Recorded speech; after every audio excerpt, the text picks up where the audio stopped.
Hello and welcome to the fifth episode of my 2023 Rugby World Cup preview series. We changed things up today by lining out with a true South African bomb squad. Later on, I'll be joined by Harry Jones of the Roar Rugby Pod, but first I sit down with two members of the RugbyBits podcast. So without any further ado, please welcome on Thala Msutu and Shaun Lilford. Thanks for coming on, lads. Hi. Pleasure to be invited. Thank you so much. No problem. It's good to have you on. And I start every podcast the exact same way. South Africa come in as reigning champions, but high expectations. But as a fan, without those expectations, are you excited? I'll start with yourself, Shaun.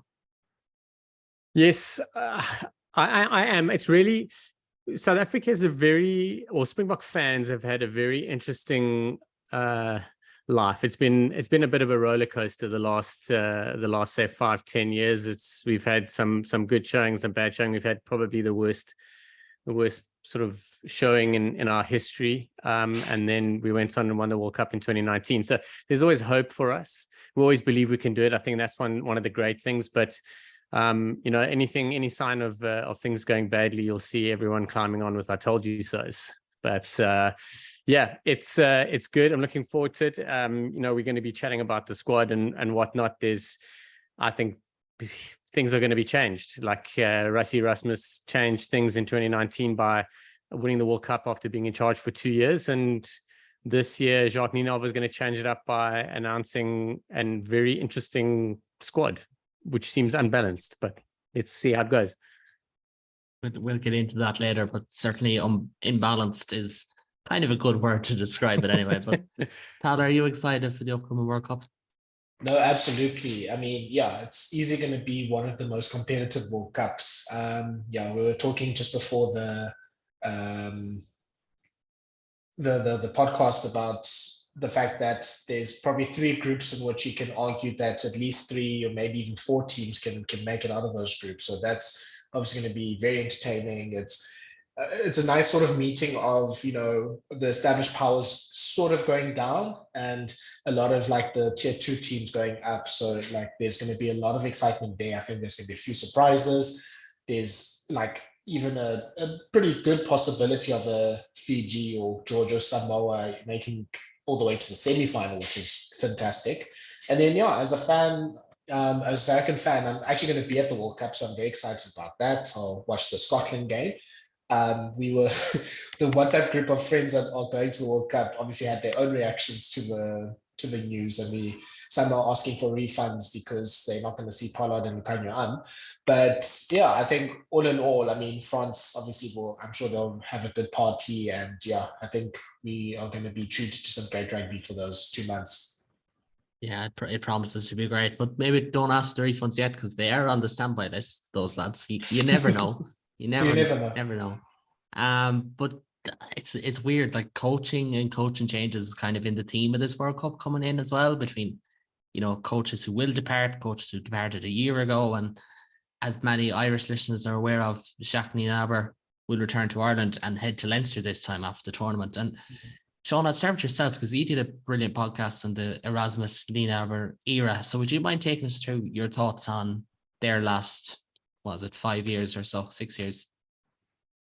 Yeah, the most important thing for me that has come out of this is we've got a bit of succession planning and continuity. A lot of countries, or not a lot, but a few countries are on like a World Cup to World Cup campaign. They clean house and then you kind of start from scratch.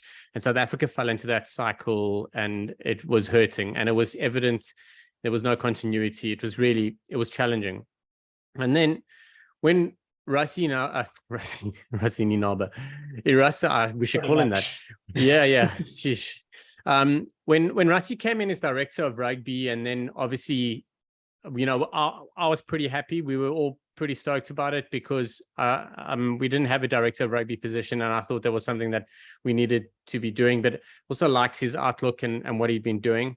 Then announced that he was going to be like DOR and head coach, which is challenging. Obviously, something's going to drop somewhere, but the man, like, he had very, very clear setup on what he wanted to do and how he wanted to do it, and it seemed to work pretty well. I think it was a great opportunity for him to come in, or for anyone to come in, because things were so bad at that time that you essentially could make up how you wanted to do things and what you wanted to execute, which is a good and bad thing. Like if it goes badly, you're given enough rope, you'll hang yourself, but you can take it and run, And that was the big thing. And things started to happen. There was continuity. There was talk about like internally things being players, coaches and assistant coaches being moved in and brought into the system. And then when Jacques Nienaber was announced, it was all basically coming good. There was continuity. It was the same conversation. I call it language. It was the same language happening within the team, the same focus, the same kind of foundation. That for the players must have been incredible.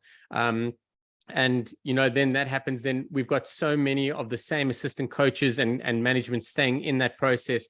And it looks now that one of the guys internally will take over in the future. So that is possibly the best thing that could have happened from SA Rugby and from the Springboks point of view. But then there's so much more trust that was put in players. There's a big thing about the team, like the family. One thing we've seen, like if you've seen the documentary Chasing the Sun, it was about the family. It was about like the team and players and individuals, and the humans came first, which has been amazing. And it's been incredible, and so happy that it worked out this way. I won't lie. Well, there is a World Cup in the middle of it, so like if you weren't happy, it would be an entirely different question. But Thala, heading into their second World Cup as coaches, how do you feel this era will be remembered by not only yourself but the general South African rugby public? Yeah, look, I think, sort of picking up the story from where Shaun left it off. I mean, 2019, we win a Rugby World Cup. We win a Rugby World Cup also with the team that is probably, at the start of its run, instead of it being like at the end of its run, because I think even Rassie has said that we won the World Cup. Maybe we were probably aiming more for the 2023 Rugby World Cup than the 2019 one. So, the age profile of the team was fantastic at that time. A lot of the players were still in their mid-20s. Some were still about to reach their peak. Most of the team that played in the final would basically be, available for 2023. And then obviously we would have new additions coming into it. So I think obviously we couldn't play rugby in 2020, which I think is a big factor which has thrown, I think, a lot out, obviously the whole COVID pandemic, but I think it also threw out, or it also, I think, maybe allowed expectations to maybe percolate a bit too much for South African fans, because at least for myself, and I'm sure I'm speaking for some others, I was thinking, okay, maybe this is actually going to be an era where the Springboks are, winning about 75 to 80% of their test matches and are, great at home, great away, like winning a rugby championship or two as well. And just establish themselves as the number one team for at least the majority of the 4-year cycle. But it hasn't really worked out like that. It's been an interesting era to, balance, because I think number one, going back to your question, it pretty much hinges on the Rugby World Cup, whether it's a huge success or not, because there has been, once we won the Lions, the British Irish Lions series, there's been basically this plan for Project 2023. And it's, there's been a bit of, rotation and trying new things. And obviously we've almost like implemented a new game plan and, rotation of squads, playing, a complete second team against Wales and Australia now this year. So it's all been, we're planning for the Rugby World Cup. So with doing that, that means then that, you kind of, at least in the South African context, have to win it, or at least come very, very close to doing that.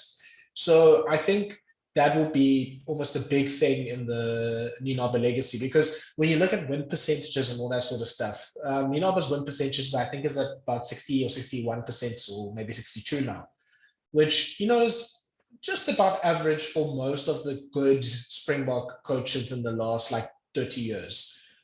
Nick Mallet has over 70%, Jake White's on 67, Rassie's on 68, Peter de Villiers, I think, is on 65 or 66 as well. So, on the bare numbers, Nienaber's a good coach.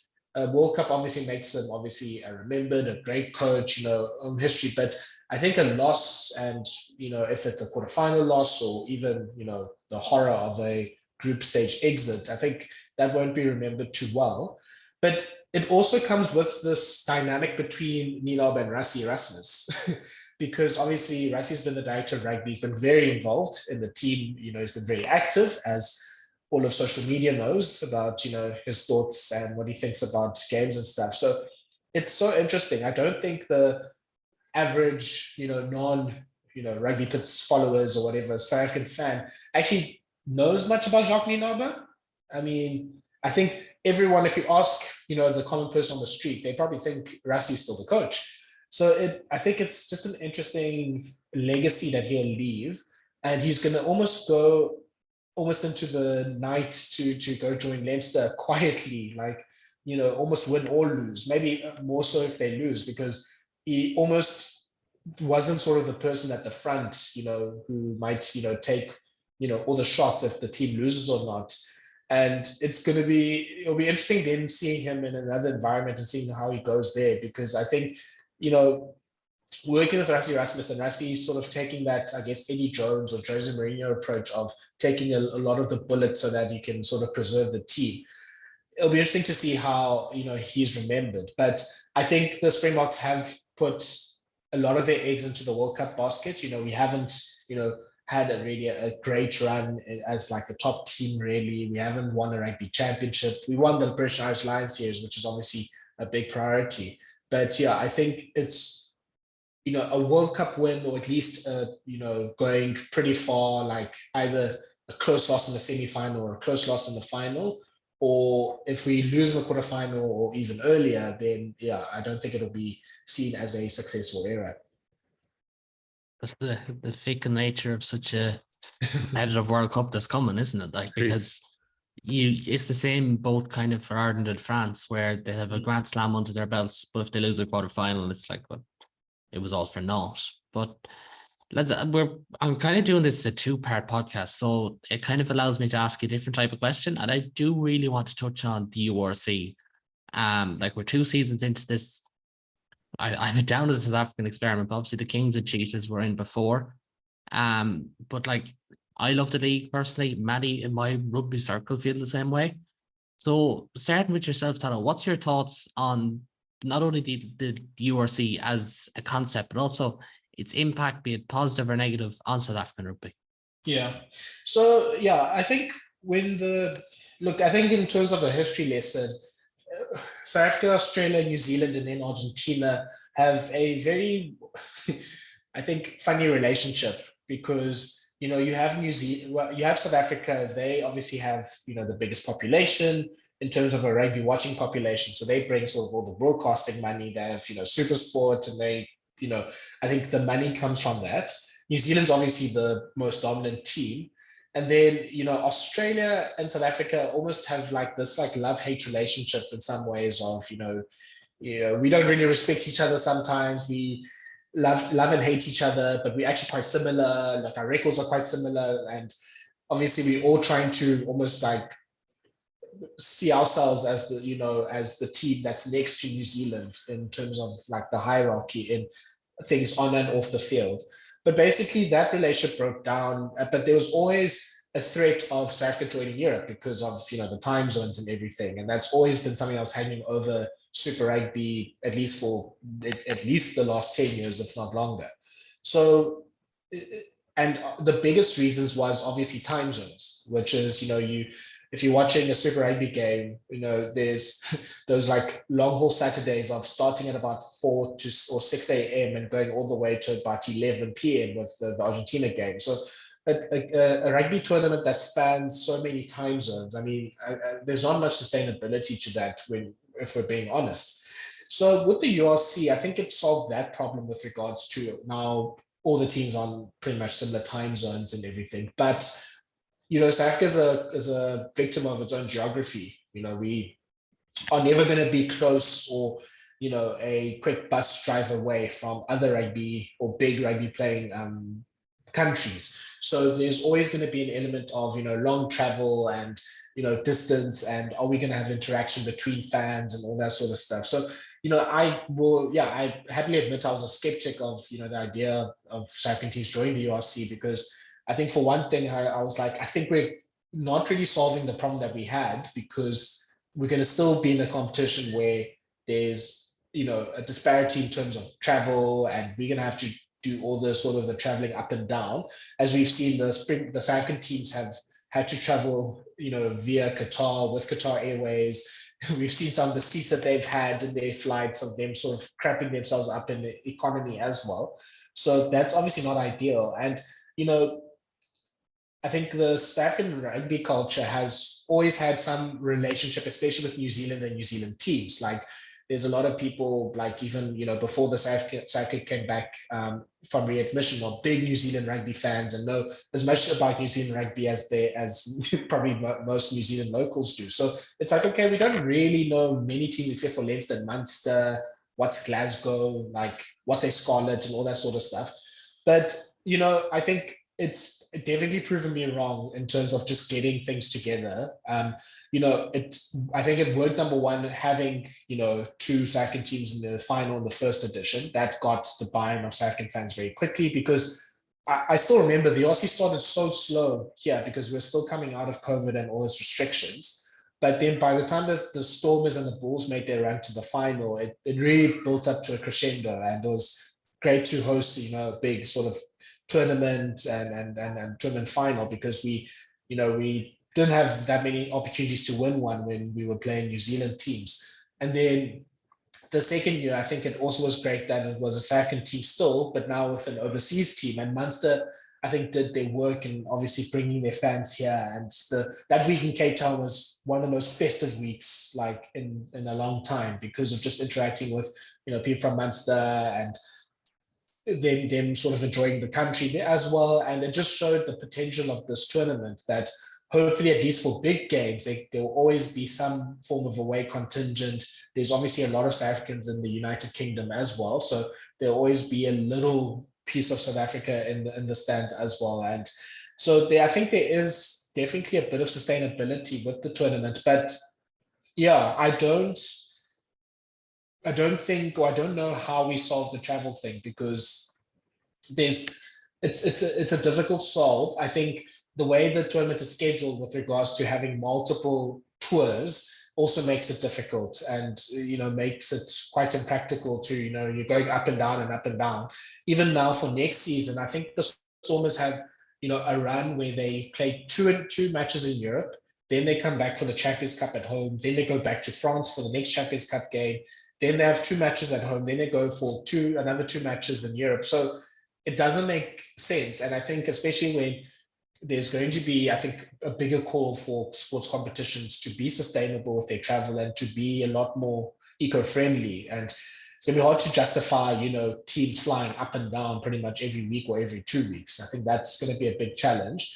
And secondly, I think in terms of competition, we'll need, I think, at least one strong Scottish team, which Glasgow seems to be, and at least a strong Welsh and Italian team as well. Like, I think the best that a competition can get is when there's different variety of teams that are strong or competing. And that was the issue with Super Rugby, which, I mean, is not too dissimilar to the issue right now. Is you have a very strong team in the Crusaders and a very strong country within New Zealand countries, and we could only get maybe one team into a semi-final. And Australia could also sneak in one team, and Argentina had the Jaguares also sneak in once or twice.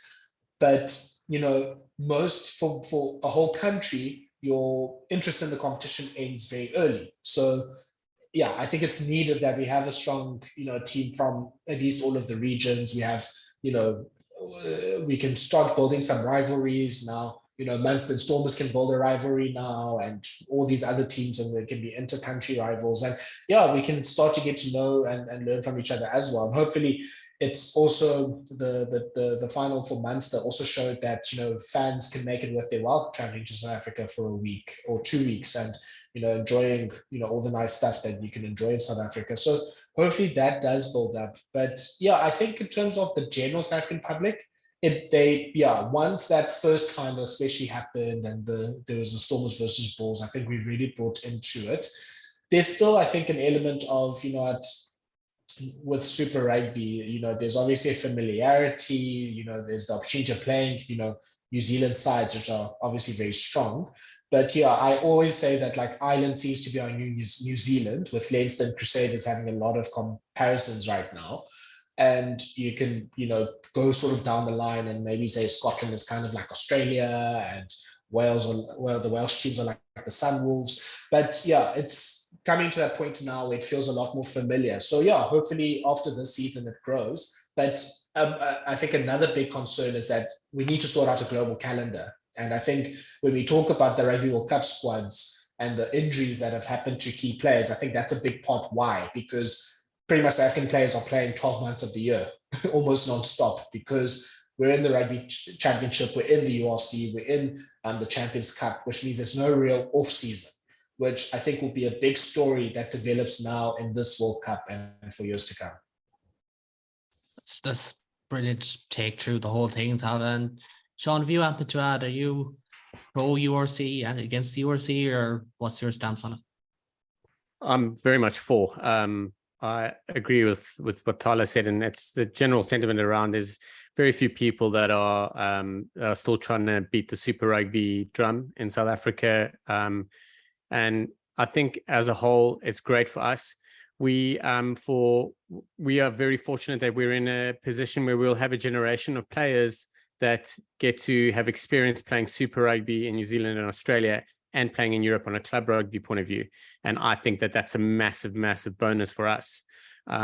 Global calendar aside, Thala, you're bang on there. Like, it's really going to start hurting people eventually. But we're in a space now where we've got guys that have touched both sides. They've seen what Europe's like, and they've seen what Super Rugby is like, and they've all been doing the same for the same team. So yeah, I'm all for it. And I am looking forward to creating some new sort of enemies in a good way, like the Munster Stormers rivalry is now going to become a thing, and that's epic. And Munster came here and took control of Cape Town, and it was amazing, and it was a great final. Now there's got to be payback, so we want to create other things.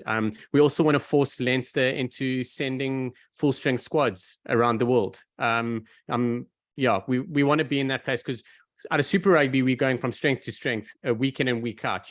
There's very few opportunities to rest. You don't want to slip up against the Sunwolves when they were playing, but Jaguars was a battle, and we believe that URC will build to that, where Leinster need to, like, sides can't rest, and that's and to be fair, the sides that have been sending their full strength side week in and week out have won it 2 years in a row. So there's that.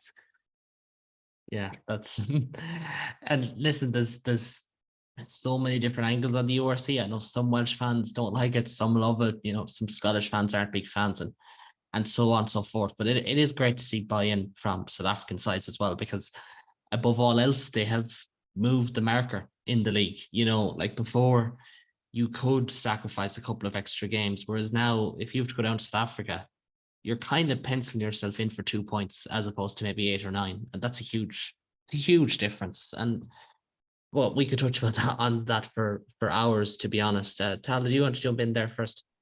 Yeah, just very quickly, I think also from a South African perspective, and Shaun alluded to it, we're not used to the double competition thing, of there's 2 different priorities, like the Leinster thing, for example, was a bit, I think, confusing for some South African fans. Like, it almost resembled like a football thing of, like, if you have your Man City or something like that, you focus on the Champions League instead of the FA Cup or whatever the case is. Yeah. So that, I think, is still something that we're getting used to, and it is almost a fault in a way of the URC that, because it runs concurrently with this almost bigger competition, like there'll always be, a Leinster will always try to win the bigger competition, and that's obviously fair enough for them. And, it works sometimes, it doesn't work other times, as we saw. But, I think the way to make it work maybe is to try and have a bit more of a separation between the two, so that we can say, like, you know, like you almost do now with the 2 weeks with the pools. But I think almost the knockout matches also have to happen like within its own like window, instead of it being on and off, because I think that's when hopefully all teams can play close to their full strengths in both competitions. And, you know, there's still, I think, from South African fans, I think there's almost like a basic confusion as to, okay, which competition is this? Wait, why are we playing Leicester Tigers? Aren't they in England? And, you know, that sort of stuff. So it's something that we'll have to get used to for sure. But yeah, it's a different type of thing, because as Shaun said, with Super Rugby, it was a straight out sprint for, you know, 3-4 months, and there was a champion at the end, and now there's 2 competitions, and this one works like this. And obviously the Champions Cup, I'm not sure what like in terms of the format, like what people in Europe are smoking, but like it's pretty complicated. So I think just for the casual rugby fan, at least in the South African context, and I'm sure not probably even experts in rugby don't know what in the world they're cooking with the format for the Champions Cup. But there's, I think, going to be a few more growing pains in terms of explaining, okay, this is this competition, this is why it's important, this is who we're playing. And I'd like to point out for any South African listeners, we're not all smoking the same thing when it comes to that format. We are all very confused.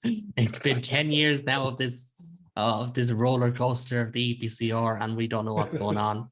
But I suppose a nice segue, because speaking of roller coasters, Jack Nienaber named the South African squad just a couple of hours before we decided to record, and it is topsy-turvy, I suppose you could say. Imbalanced is another word.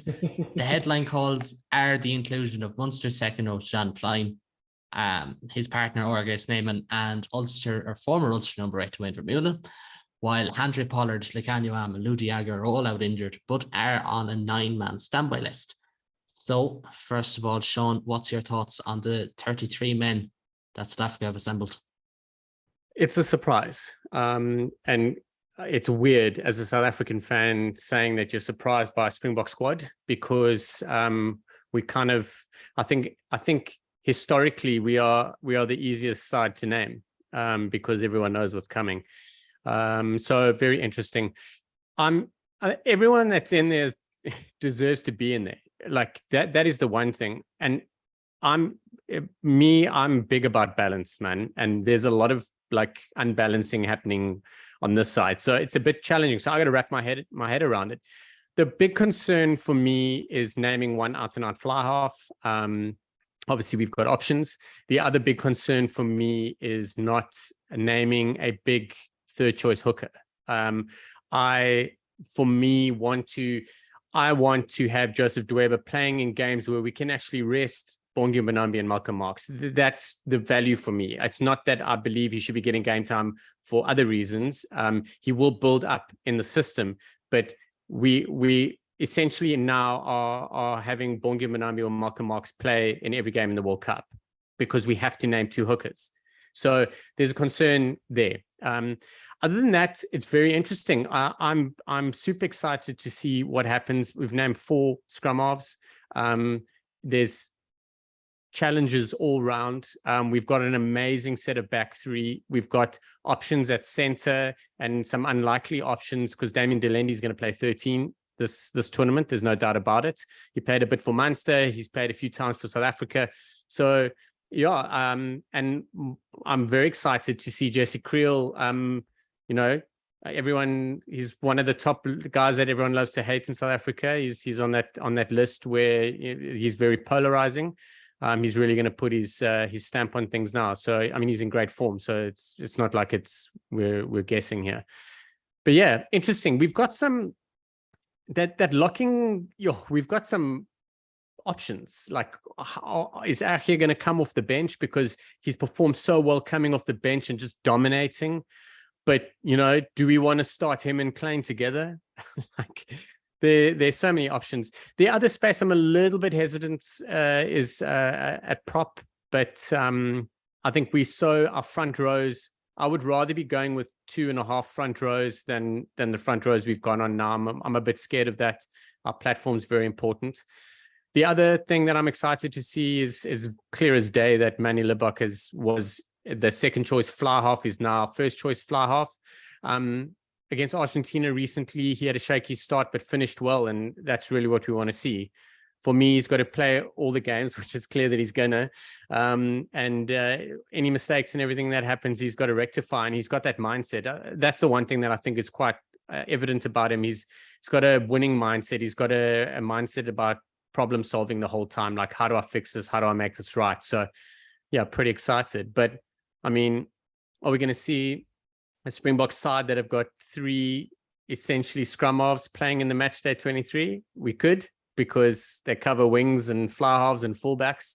We're taking the utility back to another level. So surprise, surprise. Welcome to the Springboks.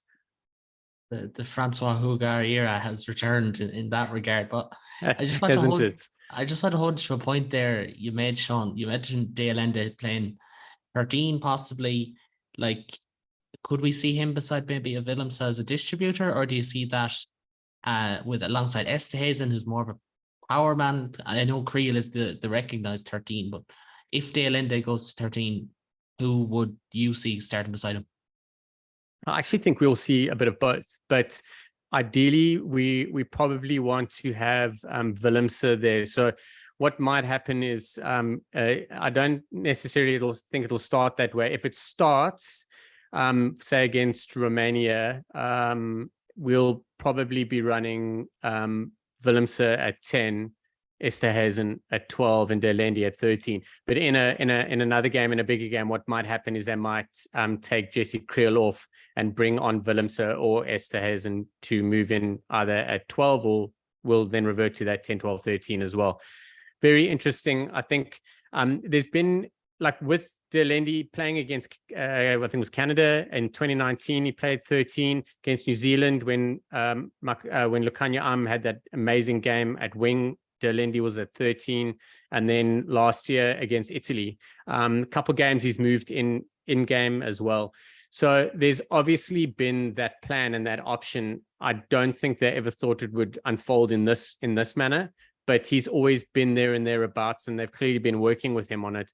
But we'll definitely see him at 13 in the tournament, and we'll definitely see him in the 13 jumper starting a game. So yeah, it'll be interesting to see how it works. But yeah, he's a very different 13. He's an inside running 13. He's going to smash you over. So what's going to happen? The one thing about Dale Ende at 13 that would really scare me from his Munster days is he has a really powerful step, is that, like, he can really kick off that right foot in particular. And if you're a distributing 12 type of player, like, you don't want to see that coming towards you. Thala, there's so many adjectives you could use to describe this squad, but how would you describe it? Yeah, I always said that, or I've been saying that the Springboks one thing was consistency and knowing what you're getting from the Springboks, which, I mean, you can say maybe somewhat of a weakness in some cases, but I think it was good in the sense that we always laid the challenge down to you, even to naming our side on Tuesday, to say, look, here's what we're going to do. You have to prepare for it, which I think is definitely not the case now with this squad. So, yeah, I'm still trying to work it out, to be honest. I mean, we're recording this podcast just a few hours after it was announced. And, obviously, clearly, number one, obviously the main news being we don't have our line-out operator, our first choice fly half, and our first choice outside center in our squad. So that already, for any country, but I think especially in the South African context, I think that already puts us a step behind.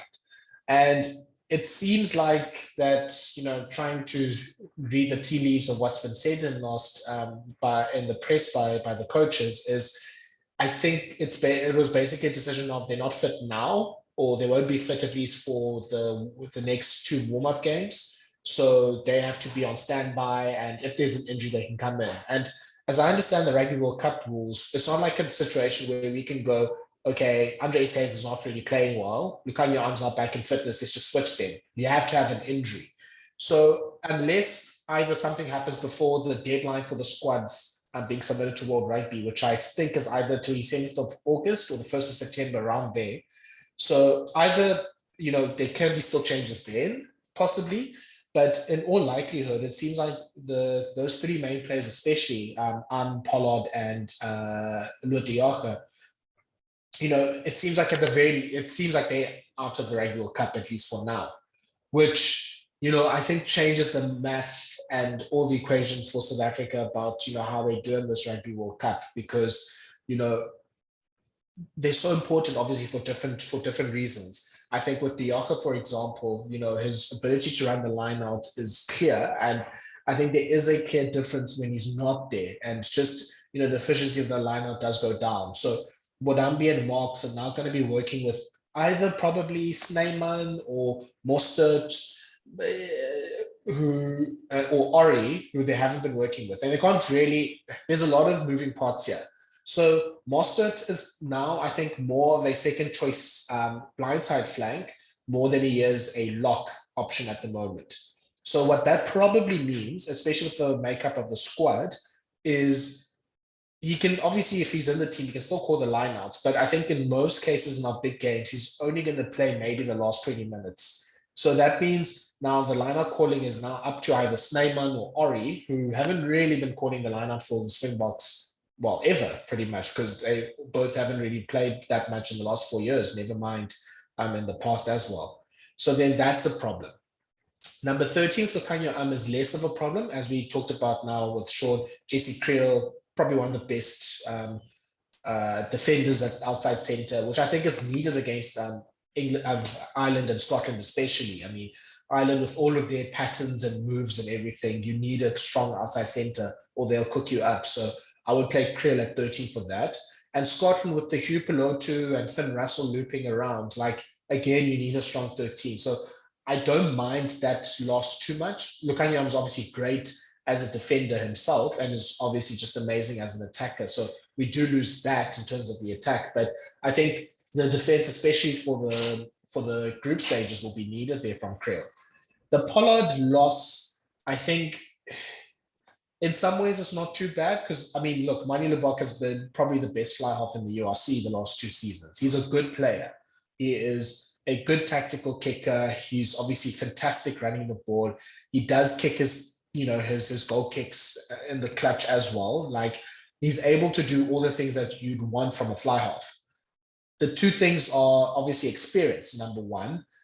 He hasn't really played for the Springboks. He's only 6 caps. He hasn't obviously played with these particular players as well. So he has to now build up a relationship with de Klerk as his 9, with Damien Dialendi as his 12, which, you don't really want that to be happening now. And I mean, unlike because we were talking about it before the pod about, if Ireland lost Sexton, I mean, yes, Crowley would come in and he has a similar number of caps, but there's more combinations there because, it's not, I mean, de Klerk and Dialendi are coming from 2 Japanese teams. So Crowley at least can sort of build a relationship with, Leinster players that he's seen in the squad. There's going to be a few Munster players like Conor Murray or Craig Casey as well at 9 possibly. So, these things make it a bit more difficult. So that also means we only have 1 recognized fly half, which I think is an absolute wild thing to do in a Rugby World Cup squad, which I do not understand, honestly. I think, I think overall, I think the coaches almost put themselves in a box with the squad that they picked in the first place. We picked 5 scrum halves in the original training squad, and it seemed like there was a reluctance to go outside of the training squad or outside of the people that were picked, or made it to the final squad in that last week, because it doesn't make sense to me that we have 4 scrum halves and we're saying that 2 of the scrum halves can cover wing when we've picked 4 wings, when we had Alton Yankees who was in the squad, and obviously has played with the Springboks for the last 6 years, knows the structures, obviously might not be at his best right now, but he played Pro D2 for half of last season. He's got rugby under his belt. Why not have him in the squad, if it basically means Pollard isn't making it?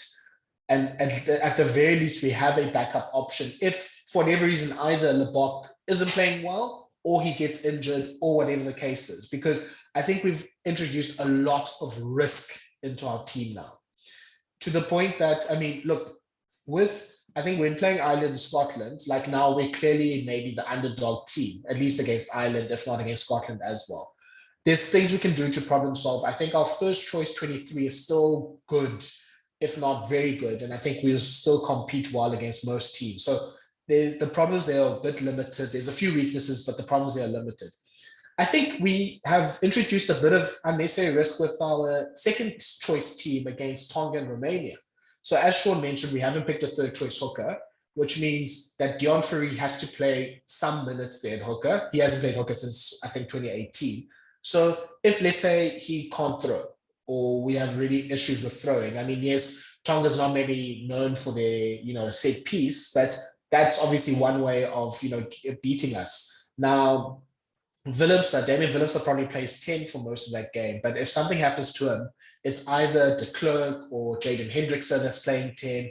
It's probably someone like Grant Williams or Cobus Reinach playing at wing. Like, there's just too much risk that's being introduced that's unnecessary in the team right now, which is why I think, and what Shaun was mentioning now, I think I agree with him in terms of the structure. I'm a person that likes structure and having like a bit of a, picking specialists in their position. I mean, yes, you need utilities for a World Cup squad, but so we have 2 hookers, 4 to 5 players that play lock regularly, 3 fetchers on open side flankers. One of the open side flankers, we want them to play hooker, which they haven't done in 3 years. We have 4 scrum halves, 2 of them we think can play wing, 4 wings, who are being backed up by the 2 other scrum halves that can play wing, which doesn't really make sense. And then 1 fly half. Like, yeah, the things aren't connecting. I don't think, I think Springbok fans have been very much willing to believe there's always a master plan. I'm not sure there's a master plan, to be honest. Or if there is, it's way beyond my thinking. And Rassie Erasmus will be the greatest coach ever if he can win a Rugby World Cup with this squad. And I don't think there's a way of just cheating the system if we see Pollard is back in full fitness and then we can sort of bring him back into the team. So, I mean, there will be injuries, of course, but it's not a sure thing that recovers with his knee injury because it's a long-term issue, or Pollard recovers from his calf injury because that's also been a long-term issue. So I think them not being in the team is an admission that in all likelihood, they're not making the squad, or they're not going to have a feature in the Rugby World Cup. And the only way that they maybe do have a feature is that if we go as long as possible. So saying all of that, I think our margin for error is a lot bigger than it was, a few days ago. Because I always thought, the Springboks are the least likely of, all the teams to just fall out of the group stages, for example, because, we have the game plan and we have the players that will at least get us, the 3 out of 4 wins that we need in order to qualify for the quarterfinals. And then obviously anything can happen in a knockout game.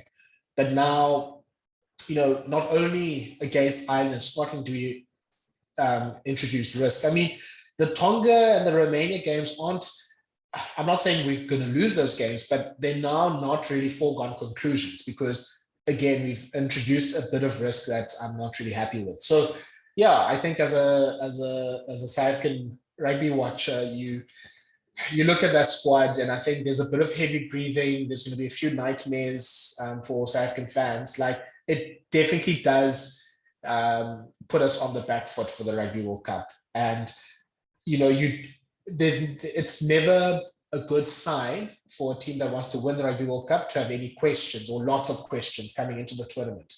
Most teams that win the Rugby World Cup are settled and they're winning. We're not really settled right now. Our winning has been a bit up and down. Or you're the Springboks every 12 years, and unfortunately it's not 2031. So we have a few issues here. Yeah, that's a brilliant account as well, but I'm not going to feign sympathy as an Irish fan who's in South Africa. Fair enough. I was expecting, I didn't know this call was going to be announced today when I was recording with you guys, but I was expecting this to be one of those podcasts that strikes fear into the listeners. Maybe not as much right now, but we will get into that pool B. I said it before, there's probably 2 pools of deaths. As much as we say it's only 1, it's probably 2. Ireland and Scotland are there, Tonga and Romania, as Thala is now afraid of, it would seem. It's the big teams. It's 3 of the top 5 teams in the world, as as it stands. Thala, I'll start with you here. Like, how do you see the pool panning out in general? Oof. It's a very spicy pool, I think, for many reasons. So obviously, Ireland have been great, especially in the last 2 years. We know what they've done. And I'm sure your listeners are very much well aware of obviously how great they've been the last 2 years. And I think what Farrell has added that maybe Schmidt did not have is, I think there's a bit more variation in the game plan. There's a bit more like, if plan A doesn't work, we know we can buckle down and take it up, like take it up with our forwards. I think there's a bit more, a bit more grit in the forwards, and maybe that's the influence of Paul O'Connell. And of course, I think Ireland has the best attack in the world. So seeing all the patterns that they run, like as a rugby fan, obviously it will hurt a little bit seeing it against the Springboks, but as a rugby fan, it's just absolutely brilliant just seeing how, Sexton, Henshaw, Ringrose, and the crew are just brilliant at, breaking up defenses and breaking them wide open. So I think Ireland has set themselves up to have a really good run in the Rugby World Cup. Like, obviously, it's probably a bit of Irish, irony or luck that you have your best team ever, but you have the worst road for Rugby World Cup ever as well. So, you can't really win it all.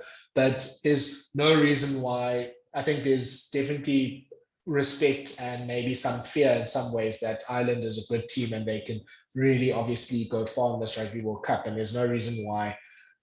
There's not a real reason why we can't expect, or we shouldn't be too surprised, I should say, that they go all the way. Like, there's no reason you can't see them beating South Africa, New Zealand, and France. It's just now a matter of, can they do it in consecutive weeks in a row?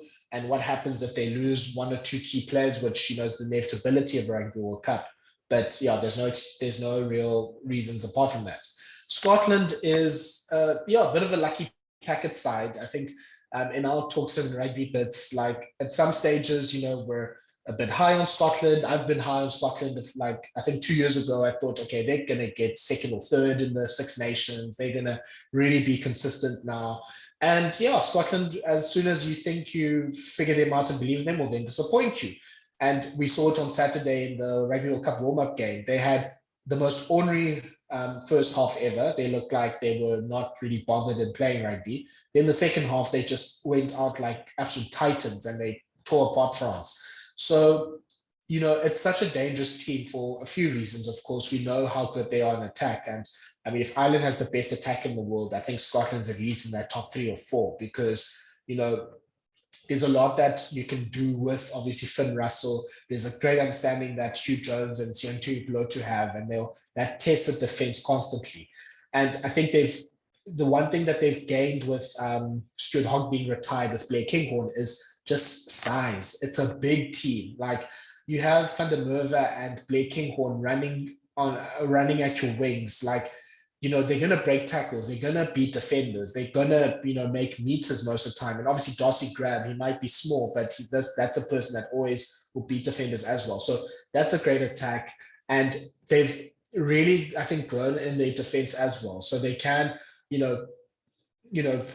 stay with teams and give themselves a chance. They can sort of play on the counter-attack as well. They've got a really good kicking game as well with Finn Russell. So, it's two teams that I think are good, number one. And number two, I think with both Ireland and Scotland with their attacks, I think they are teams that can be set up to try and manipulate the Springbok rush defense. So, as you said, Scotland plays it really flat and they throw a lot of options at the box, which is probably the best thing to do because you force, especially the outside center to make a call and to try and commit to that call. So, someone like Creel will then have to be like, okay, am I taking Hugh Jones? Am I taking Tuipulotu? Am I taking Russell? Obviously, the wrong choice and someone's there on the outside. Or they can obviously bunch up the defense and then release someone out wide. So they're really good at that. And Ireland has, similar strengths as well. I think Scotland obviously don't have the strength that Ireland has up front. So there is an opportunity to take them on. So, I mean, the way the matches are set up, I mean, Scotland as the first match is a bit, as I say, they can go really good or really bad because if Scotland sort of decide, hey, this is England, we need to play our best rugby like we do against England most times, like, yeah, that can be a concern. So there is definitely a situation where South Africa, lose that first game, and now that Ireland game becomes very important in basically staying and surviving in the competition. And as we discussed with South African squad, there's now a lot more questions than answers. So I think for both teams, the main thing is, how do you manipulate the Springbok defense? And we've seen with Ireland in the game last year, they really used the inside pass well, because we fold in defense, we're trying to get numbers. And then if you put in a nice inside pass at the right time, you'll always find a gap with the Springbok defense, unfortunately. And then if you're able to just at least match the Springboks up front, so get some parity in the scrums, don't lose too many scrum penalties, stop their rolling maul, have your own rolling maul going. I mean, Ireland showed in November that they can at least stay in that fight and can, stay in that physical fight with the Springboks. The big thing with the Springboks is the cost of beating them, which means that you're going to be beaten up basically for 80 minutes. So that will be obviously a risk for them. But yeah, I think how the pool set up, I mean, look, Tonga, I don't think is really much of a threat. I think they'll have a half where they scare a team, but most teams should be able to deal with them. Romania is going to be interesting, because from what I've seen and heard, like obviously from like people like Squid Rugby, is that they have a really good forward pack, and they have added a bit more flair to their sort of traditional game. So I don't think that will also be a straightforward game. I think this will be the World Cup of all the fifth place teams being relatively competitive. So I don't think we'll see 80-0s and all that sort of stuff. I think it'll be closer games where, maybe they run away with it in the second half. So look, let's see how, the teams go in the next few weeks, and maybe let's see how maybe the squads shape up for all the sides. But yeah, I think there's definitely now, with the squad that's been announced and the losses that South Africa has, like Scotland should feel all the more confident in making it out the pool. So yeah, I think all three of those teams should fancy themselves to make it out the pool. And once you make it out of that pool of death, then you have to negotiate obviously a really tough quarterfinal likely against France or New Zealand. So that's a great prize for making out the pool of death. Yeah, it really is. And I was speaking on our Scottish preview pod there, which went live today, Tuesday, and they said we could easily, beat Scotland or beat South Africa, beat Ireland, and lose to Tonga. And I think for Ireland fans, it's like we could lose South Africa and Scotland very easily, in tight games, especially now with red cards and all that. And there's also the factor that you could just have France on a good day in a quarterfinal, no matter which team it is. You could face them on a good day, likewise New Zealand, and it's interesting to say the least. Shaun, how do you see it going? Who do you think is coming out of the first pool of death? Yeah, it's very interesting, and it all sort of settles down onto who out of South Africa and Scotland can best prepare for the opening game of the World Cup. I think that's the big thing. You've got extra time to prepare for that game. That's a big game. That's where your focus is. Interestingly enough, is Ireland finish with the Springboks and then Scotland in their last two games, and that is with the week in between. I should probably throw in there. Oh yeah. But it's the two pressure games back to back that I think will be quite interesting. But I did forget that they had a week, so there's an extra bit of time to prepare and all that.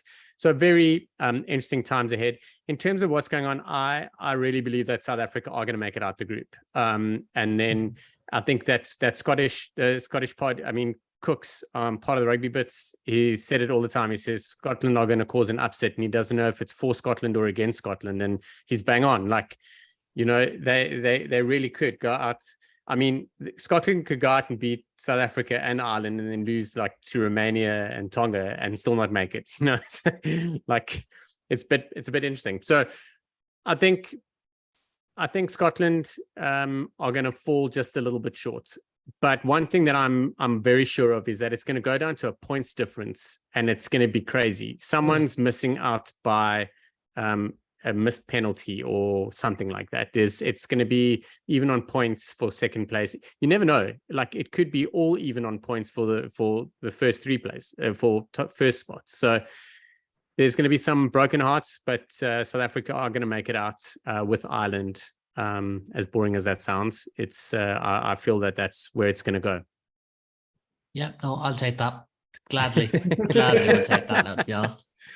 Listen, lads, it's been a great chat, but I do need to get final predictions as well. So obviously, Shaun, you have South Africa getting out of the pool, but from there, and like we haven't a clue what's going to happen, to be honest. You know, France and New Zealand, as I said, they could take you on their day. So, Shaun, I'll come to you first. Are South Africa going to get the job done? Where are they going to finish if they don't?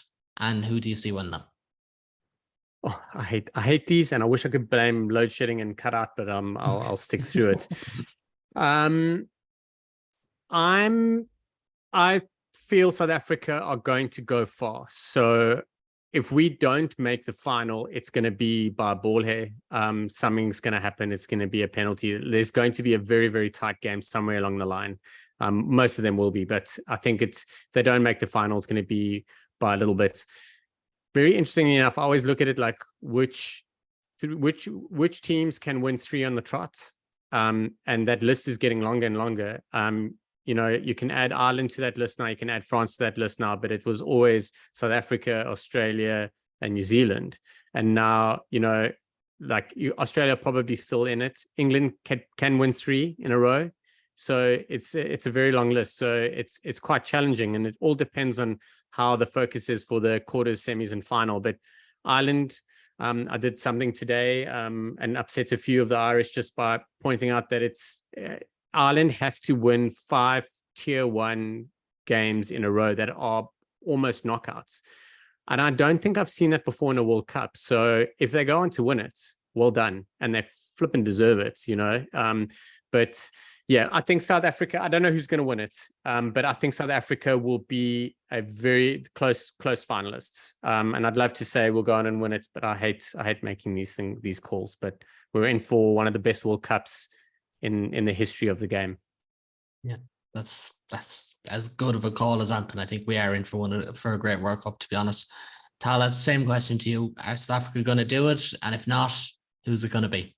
No, I can't. At least, yeah, unless something changes with like the squad makeup or other teams also like donate their first choice fly half and outside centre lock to the cause and make it a fair fight. Like, you know, I think, you know, sometimes you must read the tea leaves and what they're saying, or actually just read what you know, evidence and precedent says. So, I mean, so in the Women's World Cup right now, the USA was the defending champions. And they just had a pretty average, you know, 4 years up until now. Like they didn't win the gold medal at the Olympics. The team didn't really know what their game plan was. They had a lot of serious injuries to key players, and they eventually lost because, you know, yes, you can be a team with like an aura and a way of winning and everything, but eventually like those things end. So I think, unfortunately for South African fans, I think that's probably the end for us in this run. I would probably say quarterfinal, but yeah, even that is, yeah, like I said now, I think the where I was maybe at 90%, I think I'm now at like 70, 60% that's happening. So unfortunately, quarterfinal exit. I think I'm sticking with France for a World Cup win. I think most consistent team in the last 4 years, got probably the majority of the best players in the world, have the best player in the world as well, and they're at home. And I can't see the French TV directors allowing them to leave a World Cup without the trophy. Yeah, no, that's understandable. Lads, it has been a pleasure. To be honest, it's been really good, and thankfully you haven't scared the lights out of us as Irish fans here at home. For those listening, there's still more to come. I'll cross it over now to part 2, which is with the Roar Rugby's Harry Jones.